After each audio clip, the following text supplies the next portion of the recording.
Hi everyone, it's Cassandra Williamson coming to you from way up in a hollow. This has been one hectic day today. Nothing unusual, well, except that it's much more hectic than normal, I suppose. But I spent most of the morning trying to get mom out of bed, and take care of all of that. And then got her out of bed and then tried to get her something to eat. I checked her blood sugar and everything. And blood sugar was all right, but I still have to give her a shot every day, which I did. Insulin shot, and then try to get her something to eat. And it was, she wouldn't eat for me. And she even had food in her mouth I had to clean out a little bit later. So it was a little bit of a challenge for the day there, and got that taken care of finally around 11. And then, my goodness, finally got her to the bathroom, helped her get there. She's able to move around a little bit, just a small, like 6 inches at a time, kind of sliding steps, about 6 or so inches or so, and scoot her way to the bathroom with her walker, get her in there and get her back out. And then finally got her to drink one of those chocolate nutritional boost drinks because she's got to have some nutrients, and she didn't eat her breakfast. So, yeah, it's been a pretty hectic morning. I also spent a lot of that time in their interlude there between 8 this morning and 11 or 12, filling out like 3 different forms for the VA. Because she is a survivor of a veteran who had served during the 1950s, but not in Korea. But Dad was building platforms that tested the nuclear weapon. They put the bombs on top of them, and he built those platforms out in the Western Pacific, on Bikini Atoll and different ones out there. It's part of the CB team. The CBs being the construction battalion of the Navy. But he was building the steel gantries that the towers that they would put the bombs on, the atomic bombs, to test to see what would happen. But that's not even the more interesting part about the story. He did that for like 3 or 4 years out there, and his mom meaning his grandmother, actually, would send him letters saying, "Yeah, you need to stay away from all that stuff out there." And he said, "What stuff? I'm not involved in any of that stuff." He couldn't tell her. But what he didn't tell anyone back then was that they actually put him on after they would build the towers and blow a bomb up, and you got this big cloud, the explosion after that, and you got the mushroom cloud that occurs afterwards. Well, they would send Dad and a bunch of others out. I mean, there were thousands and thousands of people there under, I think it's Colonel Groves. And anyone involved, including Colonel Groves, they would swallow a dosimeter on a string, to check for radiation. Swallow a dosimeter on a string, fly them through that cloud, that explosive cloud, that mushroom cloud, whatever the big clouds all around it, fly them through all of that stuff to see what the radiation did to them and their equipment and their planes and their bodies. Yeah. They didn't know what they didn't know. So they were trying to figure out what they didn't know so they could, not know less. Oh my God. But can you imagine that? Swallowing a dosimeter and flying through an atomic bomb blast out in the Western Pacific after you built the platform, they detonate the bomb, and they put you on a plane and go, "Let's go see how much radiation you get." Dad said he remembered having photographic plates in the plane, and got that dosimeter, you got the radiation, the photographic plates, and then they would fly them over to Los Alamos in New Mexico and count the radiation hits on the plates, check the dosimeters that all the men on the team had swallowed, and pulled back out with a string attached to it. That's between 53 and 56, I think, or 54, maybe 52 and 56, somewhere in that period of time. And so he is an atomic era veteran, my dad, and I had friends who actually were on some ships, the transport ships, the Navy's transport ships, where they used to transport Army personnel. Well, the Navy and the Army collaborated to put these soldiers on ships, personnel carriers, around a perimeter around the bomb. 10 miles out, 20 miles out, whatever it was. They put them on those ships, and they wanted to see what the impact would be on them and the ships too, with the men on it. Again, They didn't know what they didn't know, but I mean, they just watched a bomb blow up over Nagasaki and Hiroshima. They just saw the destruction from that thing and the damage it caused all those people. Why didn't they think that there would be a problem with this, doing this to their sailors and soldiers and Marines and the Seabees too? The Seabees part of the Navy, but yeah, they don't think of themselves as being part of the Navy. They're like the submariners. Yeah, you don't. They're not part of the Navy. They're submariners and Seabees. They'll get mad about you if you say you're in the Navy. No, I was in the Seabees. No, I was actually on a submarine. Nope, different. Yeah, totally. But can you imagine that though? Being part of that? That Colonel Groves actually finished his tour, made it to general.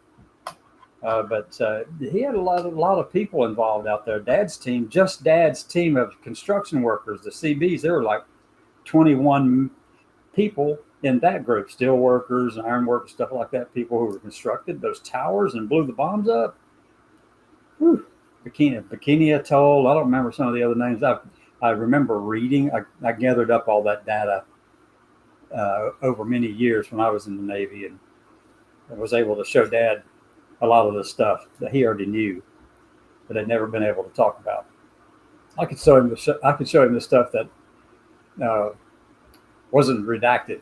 There was still a lot of stuff in all those documents that was redacted. So anyway, yes, I've been filling out paperwork for Mom this morning. Dad passed away in '97 of it was respiratory failure as a result of COPD, which is not at all unsurprising. Not at all.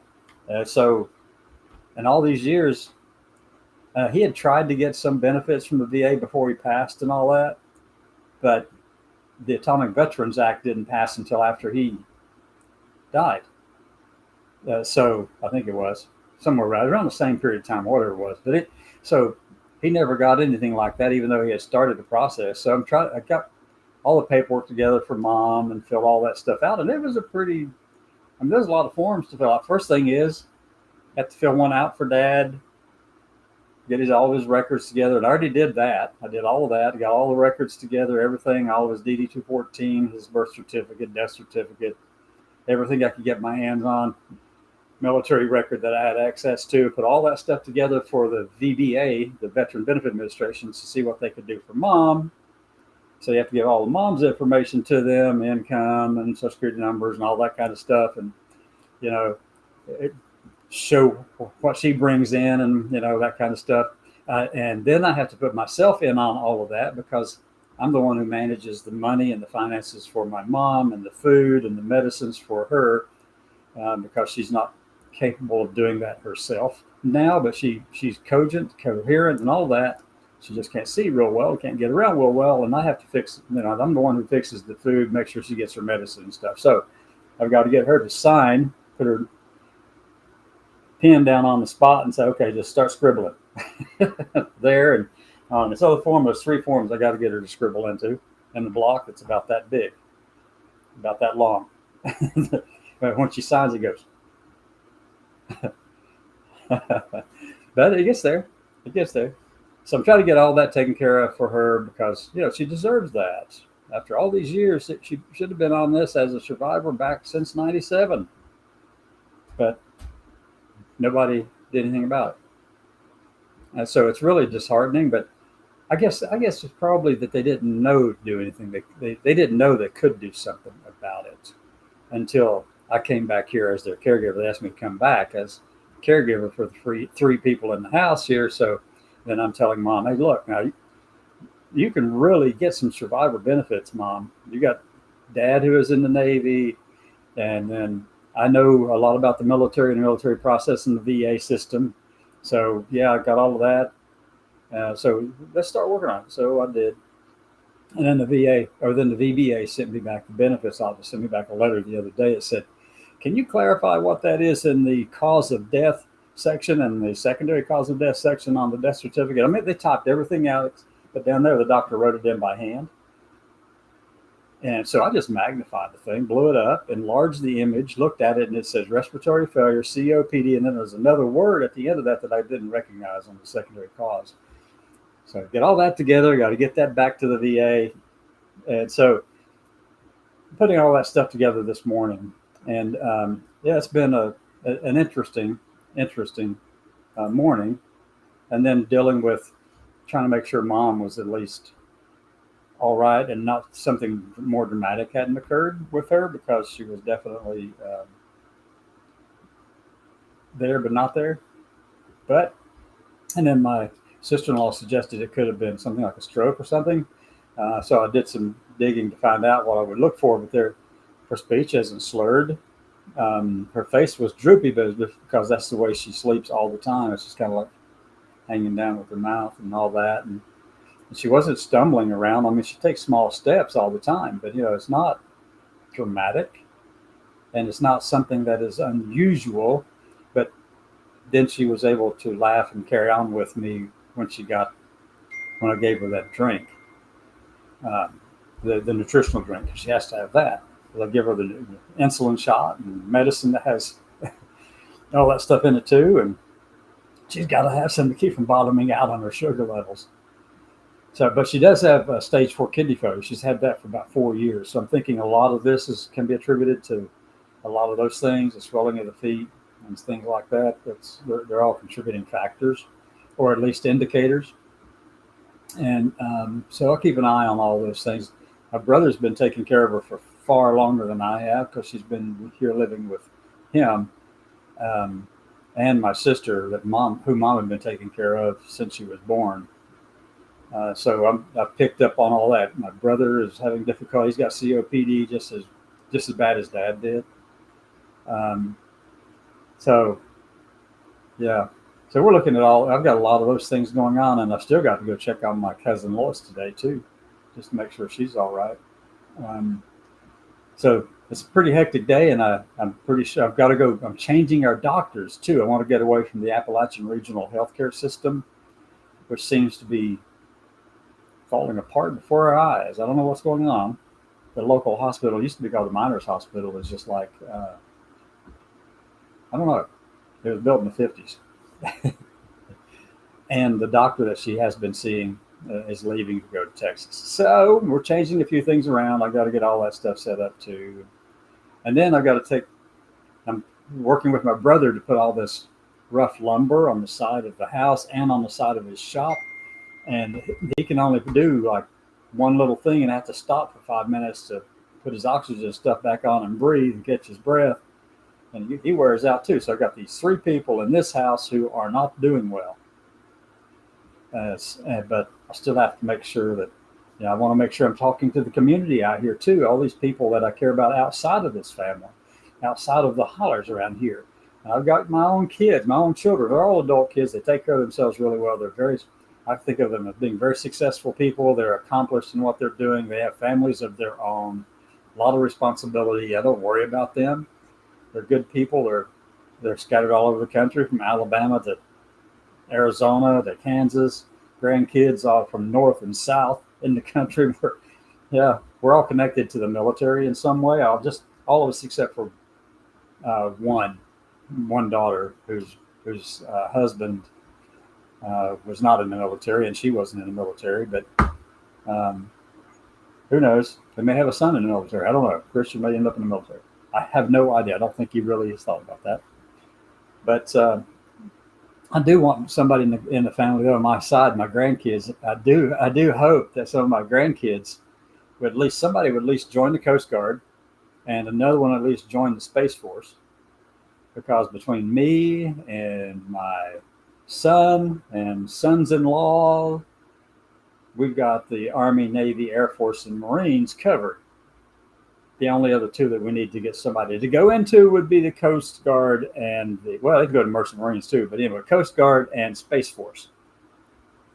I'd love to be able to say I've got my family, and my immediate house represents every branch of the military. I think that would be just cool. Serving in the military actually is something that goes way back in my family. My dad, as you know, I've been talking about that. He was in the Navy as a steel worker in the 50s, building those platforms on which the atomic bombs blew up. And his dad was not in the military, neither was his dad before that, his granddad. But my 3rd great grandfather back Did serve during the Civil War. Interesting story there. He was conscripted to join. He lived in West Virginia. Well, it was Virginia at the time that they conscripted him, but they conscripted him into the Union Army. But he had Southern sympathies because his dad and many of his brothers and uncles all were Confederate soldiers. But they conscripted him into the Union Army, and he deserted. And then his wife, who happens to be my namesake, Cassie Williamson, she hid him in caves and stuff when the investigators came looking for him. Yeah, I come from a long line of rebels. Long line. Real long line. So that covers about 4 or 5 generations right there. And then back before that,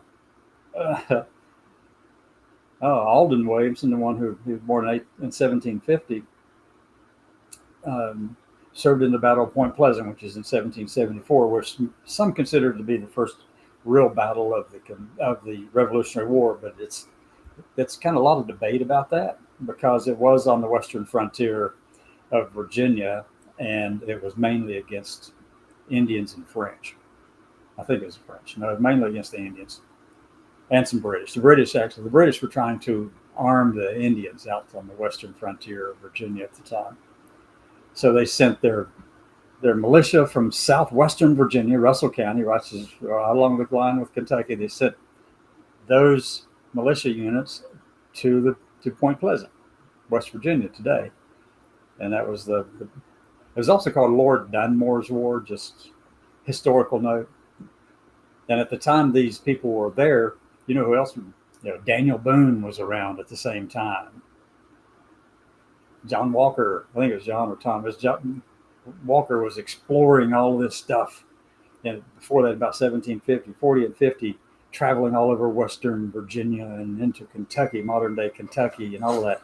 So there's a lot of stuff going on. Okay. So there was a lot of stuff going on back then. So my family's been tied in the military. On my mom's side, even she's a SCAF, SCALF. You pronounce it like S, calf, SCAF. There's CALF with an S in front of it, SCAF.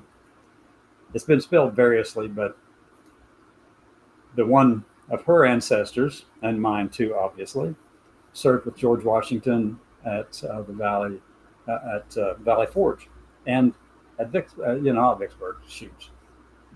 Brandywine, the Battle of Brandywine, and I went back to North Carolina and was a crazy man, literally. Then he moved to Tennessee. But see, the family has been involved in the foundation of this country from the very beginning. The Williamsons, I'm tied to the Lee family of Virginia, Braxtons of Virginia. We're all related. And you can trace my family lines and cousins and everybody else and all the great uncles and aunts and all those people over there on that. We came from Virginia.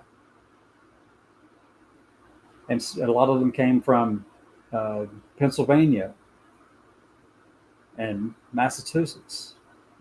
Bulk of them were from Virginia and North Carolina. And these families, all of mine, they were involved in everything from the foundation of Virginia and North Carolina all the way up to the present day. We've been involved in it all. And so it really is heartbreaking to see what's going on in the country today, that we become so divisive that we cannot talk to each other, that we have no way of communicating to each other or with each other. We can't hear them. We can't see them. We can't talk to them. And we try to, and everything we see is an attempt to further divide the country. And you know who was the first person to point that out, that this divisiveness was actually a serious problem and challenge for the future of this country? You know who the first person was to actually say something publicly about that? George Washington. In his farewell address after he left the presidency. Said, you got to stop this divisiveness. He actually told Hamilton and Jefferson both of those two men were on Washington's cabinet. One was Secretary of State, the other was Secretary of Commerce. And so Washington had to tell those two men to stop fighting out their differences in the public, with the newspapers on either side printing stuff about the other and attacking them anonymously in many cases, but that's what they were doing. And Washington had to call them out, tell them to stop. Martha Washington considered Thomas Jefferson to be the biggest hypocrite of anyone that she had ever dealt with. She didn't talk to him for 10 years. Why? Because he said one thing publicly and something else different. He believed one thing that needed to be told to people, his peers and all that, and then privately he was something else. So she couldn't stand the hypocrisy. She only talked to him after Washington, her husband George, had passed away. So these people were all people just like us way back there. No different. No different. Driven, determined, independent, fierce fighters for their families and their communities. And they had just as many differences as we do today. Jefferson privately considered slavery to be an abomination, that it was wrong for one human to own another. That was Jefferson. Hamilton too. Hamilton never did own slaves though. But Jefferson did, obviously. And but privately, in his private communications, he spoke eloquently about how wrong it was to enslave a fellow human being. But you know why he didn't do anything about it in the Constitution and in his private life? He was afraid of how his peers in Virginia would perceive him, as one of the reasons. He was motivated by peer pressure. He thought the rest of the aristocracy of Virginia would just turn their back on him and laugh him out of the state. He couldn't handle that. And the second reason he didn't want to do anything about it was that, and he said this in one of his letters, one of his many thousand, almost 100,000 letters, probably more than that, I don't know exactly, but said in one of his letters that one of his biggest reasons for not wanting to do something about it was he was afraid that the enslaved population would rise up and slaughter all the white people. So for all of those people out there who tell me or tell you or try to persuade you that slavery was a net benefit for these people from Africa, that it was good, that it would that people for the most part were good, decent human beings to one another, even their enslaved population. Why would Jefferson be afraid of that if that were true? That tells me that there was a lot of horrendous human rights violations. And I know that people say you can't apply today's views on human rights. No, Jefferson knew it was wrong. We all knew it was wrong. Everybody knew it was wrong, except for some of those who, try to persuade themselves that the money meant more than the people they were enslaving. So, I mean, that stuff, if Jefferson thought that, but you know what? Why he didn't do anything about it in the Constitution was for those reasons. But he also knew that if he didn't do something, and he wrote this in another letter. He said, we're just going to pass, this me paraphrasing, we're just going to pass the buck on this one. We're going to let the future generations deal with that. Even though I know it's wrong, I don't have the guts to stand up and tell people that this is wrong and we ought to be putting an end to this. So he just said, we'll just let he said, I know that this will have to be dealt with in the future. He was not wrong. He was not wrong, was he? And for all those people out there saying it's the lost cause stuff and, it's the gone with the wind kind of crap, how dumb can you be? Because it was always over the slavery. Jefferson knew it when he died, he knew it. He knew this was coming, folks. I think he died on the same day that Madison died, too, didn't he? Like within 4 hours of each other? On July the 4th. Forget which year it was, 34, 32, 34, somewhere around there. Anyway, so they died within 4 hours of each other on the 4th of July. He knew it was wrong. He knew it would have to be dealt with at some point in time, but he just didn't want to deal with it himself. He didn't have the courage to deal with it himself, to put himself out there and say, we've got to protect these people as well, because they deserve human rights as well as the rest of them. They deserve dignity and respect like the rest of us. So for today, when we have people going around saying trans people need to be locked up, put in insane asylums, and their guns taken away, all because of one or two violent, stupid trans people killing other people, out of the millions of trans people who are living in this country of ours, for somebody to say that and not resolve this and not actually say, we've got to protect our trans people. We've got to protect all Americans. We've got to protect this entire nation, because I'll tell you, I serve for every single American, even those I disagree with ideologically, even those that I call dumb, stupid, and influenced by or shrouded in a cloud of Dunning-Kruger crap. I serve for all of them. I serve for them to be able to say and hold views in opposition to mine in every respect. And it's aberrant to me to think that anyone in this country, left or right or center, would think that another human being in this country is undeserving of the same respect and dignity as all the rest, without hypocrisy. Why did I say that? Well, there are a number of states doing things right now that are just, I can't understand it. There's no logic, no consistency in their thinking. Governor DeSantis yesterday going out in defense of lifting the vaccine mandates in Florida, of all places. Lifting the vaccine mandates in Florida. You know what the vaccine mandate? Uh-oh, what did I lose? Oh, a ring. One of my rings slid off my finger. But you know what? You know what the vaccines are for? Slowing down and hopefully stopping, but slowing down at the very least, infectious, communicable diseases that can kill people. They've been very effective at that over the years. And if you don't think they have, well, then I don't know. Well, I guess it's because, the people who have survived get to write the books, but the people who have survived are the ones who actually have survived because their parents and grandparents all got shots and vaccines. But that's not the hypocrisy of it. I do happen to think parents need to have autonomy in making decisions for themselves, healthcare decisions for themselves, with this exception. If your unvaccinated child or teen or family member goes out into the community and is sick with measles, rubella, smallpox, or polio, or whatever, things that we have mostly eradicated because of vaccines. But if you go out and you're unvaccinated, and then another unvaccinated child runs into you, and you happen to be a carrier for one of those diseases, and you cause that person to get sick, I think you ought to be sued.